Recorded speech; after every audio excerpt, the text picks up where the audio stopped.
अवधूत चिंतन श्री गुरुदेव दत्त. नमस्कार मंडळी, श्री स्वामी समर्थ. सर्वप्रथम तुम्हाला अक्षय तृतीयेच्या खूप खूप शुभेच्छा. तर आज अक्षय तृतीया 3.5 मुहूर्तांपैकी हा एक मुहूर्त मानला जातो. आज केलेलं कुठलंही काम जे कधी क्षय जात नाही, जे नेहमी अविनाशी असतं, ज्याला कधीही अंत नाही. आज आपण पितरांची सेवा तर करतोच, त्याच पद्धतीने आज आपल्याला भगवान विष्णूसोबत माता लक्ष्मीची सेवासुद्धा करायची आहे. आज लक्ष्मी प्राप्तीसाठी तुम्ही कुठलीही सेवा केली तर ती चिरकाल तुमच्यासोबत असणार आहे. तर ते काय आहे ते आपण बघूया. आज आपण पितृपूजन तर करणारच आहोत, अर्थात आज त्यांच्या पूजेचं महत्त्व तर आहेच. त्याचसोबत आपल्याला माता लक्ष्मी आणि भगवान विष्णूची पण सेवा करायची आहे. ही सेवा आज दिवसभरात तुम्ही कधीही करू शकता. संध्याकाळी 7-8पर्यंत केली तरी पण चालेल, फक्त खूप रात्री करू नका. अर्थात आपला सकाळचा वेळ आताचा तर पितृपूजन मध्येच जाणार आहे. आपल्याला पितृपूजन करायचं आहे, त्यानंतर पण तुम्ही दुपारी वगैरे सेवा करू शकता. लक्षात घ्या, आजचा दिवस माता लक्ष्मीला प्रसन्न करून घेण्यासाठी आहे. पण तुम्हाला सगळ्यांना माहीत आहे की माता लक्ष्मी कशावर प्रसन्न होते? जिथे भगवान विष्णूंची सेवा केली जाते त्या घरात माता लक्ष्मी अखंड वास करते. त्या घरातून माता लक्ष्मी कधीच जात नाही. तर माता लक्ष्मीला भगवान विष्णूंची सेवा प्रिय आहे. आता तुमच्या प्रत्येकाच्या घरात भगवान विष्णूसहित माता लक्ष्मीचा फोटो असेलच. नसेल तर फक्त माता लक्ष्मीचा फोटो ठेवा आणि सुपारी म्हणून भगवान विष्णूंना ठेवा. तसं तर भगवान विष्णू आणि माता लक्ष्मीचा फोटो घरात असणं खूप महत्त्वाचं आहे. आता वेगळी मांडणी वगैरे करण्याची गरज नाही आहे. देवघरातच पूजा करायची आहे. तुम्हाला फोटो पुसायचा आहे. त्यानंतर अष्टगंध लावा, माता लक्ष्मीला हळदी कुंकू लावा आणि त्यानंतर श्रीयंत्र असेल तर आज कुंकुमार्चन करायला विसरू नका. श्रीयंत्र नसेल तर माता लक्ष्मीची मूर्ती असेल, कुळदेवीचा टाक असेल किंवा फोटो असेल किंवा ते पण नसेल तर मग तुम्ही माता लक्ष्मी स्वरूप एक सुपारी घ्या. ती स्वच्छ धुवा, त्यावर अभिषेक करा. ओम श्रीम महालक्ष्मी नमः या मंत्राचा 11 वेळा अभिषेक करा. नंतर ती सुपारी तुम्ही स्वच्छ पुसा आणि मग त्यावर पण तुम्ही कुंकुमार्चन करू शकता. कुंकुमार्चन म्हणजे काय? तर माता लक्ष्मीला कुंकुमाने स्वाहाकार करायचं असतं, तिला आंघोळ घालायची असते असं म्हटलं तरी पण चालेल. आता हे सगळं केल्यावर त्याच्यातलं जे कुंकू असतं ते लगेच काढायचं किंवा नंतर काढायचं का? तर लगेच काढलं तरी पण चालेल. फक्त ते कुंकू कोणाला देऊ नका. हे आपण कुंकुमार्चन केलेलं आहे. डबल त्याच कुंकुवाने केलं तरी पण चालतं. तर कारण त्या कुंकुवामध्ये जास्त शक्ती निर्माण होते. तर ते कुंकू आपल्यालाच घरात वापरायचं आहे हे म्हणायचं आहे.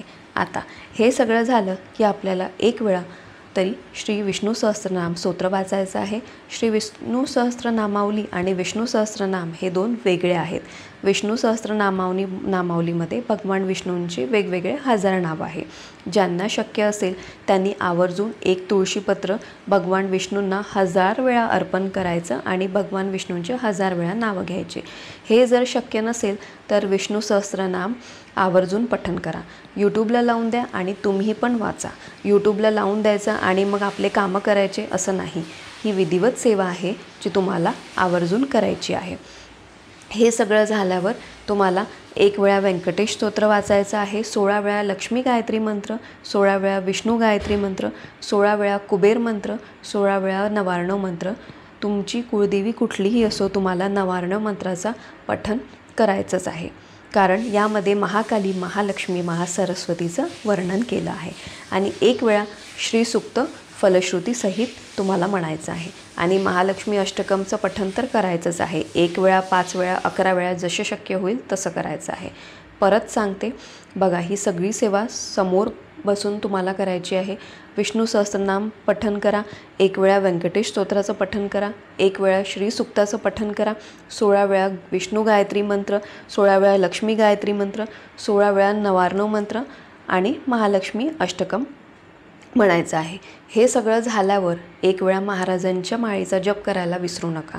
या सगळ्या सेवा तुम्हाला करायच्याच आहे. सेवा करून झाल्यावर भगवान विष्णू आणि माता लक्ष्मीला तुम्हाला प्रार्थना करायची आहे की माझ्या घरात तुमचं वास्तव्य चिरकाल असू दे, माझ्या घरात अखंड लक्ष्मी प्राप्ती होऊ दे आणि प्राप्त लक्ष्मी स्थिर राहू दे. हे खूप महत्त्वाचं आहे. फक्त लक्ष्मी प्राप्ती होऊ दे, खूप येऊ दे आणि मग एक दिवस काहीच नसू दे असं नाही. आपल्याला थोडी लक्ष्मी आली तरी पण चालेल, पण ती चिरकाल आपल्या घरात सातत्याने टिकावी यासाठी तुम्हाला प्रार्थना करायची आहे. हे झाल्यानंतर आज शुक्रवार पण आहे, तर शुक्रवार असल्यामुळे तुम्हाला कुलदेवतेची सुद्धा सेवा करायची आहे. दुर्गा सप्तशती ग्रंथाचा पठण नसेल शक्य तर सिद्धकुंजिका स्तोत्र पठण एकदा करा. ललिता सहस्रनामाचं पठण एकदा करू शकता. हे पण शक्य नसेल तर तुम्ही श्रवण केलं तरी पण चालेल. यूट्यूबला लावून द्या. काम करता करता तुमच्या घरात त्याचा मंत्र उच्चार झाला पाहिजे, तर तुम्ही श्रवण केलं तरी पण चालेल. पठण केलं तर अतिशय उत्तम. ज्यांना मासिक धर्म आला असेल त्यांनी हे सगळं श्रवण केलं तरी पण चालेल, त्याला काहीही बंधन नाही आहे. तर या सेवा आहे मंडळी, तुम्ही केल्या तर आयुष्यभर तुमच्यासोबत राहतील. आणि देवाला हीच प्रार्थना करायची आहे की खूप पैसा येण्यापेक्षा माझ्या घरातले जे सोन्यासारखे लोक आहे ते सुखी राहू देत, त्यांच्यावर कोणतीही वाईट वेळ येऊ देऊ नये, हीच प्रार्थना करायची आहे. आणि माता लक्ष्मीला पण हीच प्रार्थना करायची आहे की माझ्या घरात तू आलेली आहे, तू आणि तुझं वास्तव्य असंच चिरकाल राहू दे. तर या पद्धतीने तुम्हाला सेवा करायची आहे. अतिशय प्रभावी सेवा आहे. प्लीज आजचा दिवस सेवेसाठी चुकवू नका. तुमची इच्छा असेल तुम्ही तेव्हा सेवा करा, पण सेवा मात्र आवर्जून करा. नक्कीच आयुष्यात चांगलं होईल. आयुष्यात सेवेने खूप जास्त फरक पडतो. तर आजच्या व्हिडिओमध्ये हेच होतं. आजचा व्हिडिओ इथेच संपवते. व्हिडिओ आवडला असेल तर लाईक करा, शेअर करा, सबस्क्राईब करा. पुन्हा भेटूया एका नवीन व्हिडिओसोबत. श्री स्वामी समर्थ.